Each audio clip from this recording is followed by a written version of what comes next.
ఏది అయినా చెయ్యి ఆచి చికెన్ మసాలా. హామీలు అమలు చేయలేక డైవర్షన్ పాలిటిక్స్ చేస్తున్నారని వైసీపీ నేత రోజా విమర్శించారు. ఇవాళ జగన్ పీఏని కూడా అరెస్ట్ చేశారని మండిపడ్డారు. కామెంట్ చేస్తే కేసులు పెట్టాలంటే CM Chandrababu, deputy CM Pawan పై చాలా కేసులే పెట్టాలి అన్నారు రోజా. అసలు సైకో పార్టీ ఎవరిదండి?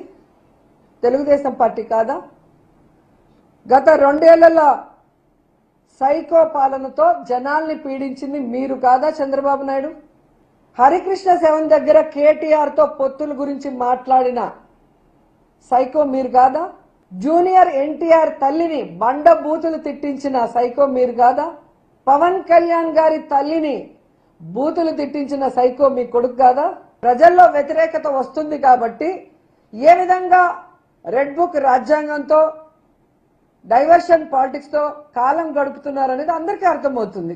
శ్రీహరి గారిని ఏ విధంగా తీసుకెళ్లారు, ఈ రోజు కేఎన్ఆర్ గారిని, జగన్ గారి పిఏగా ఉన్న వ్యక్తిని కూడా తీసుకెళ్లి మీరు డైవర్షన్ పాలిటిక్స్ చేయటం, మీ చేతగానితనానికి, మీ ఫెయిల్యూర్స్ ని కప్పిపుచ్చుకోవడానికి జగన్ గారిని, వైఎస్ఆర్సీపీని టార్గెట్ చేయడమే కాకుండా ఆఖరికి కొమ్మినేని గారు నవ్వారు అని కూడా కేసు పెట్టి జైల్లో పెట్టారు. ఇది ఎక్కడైనా ఇది వింటుందా?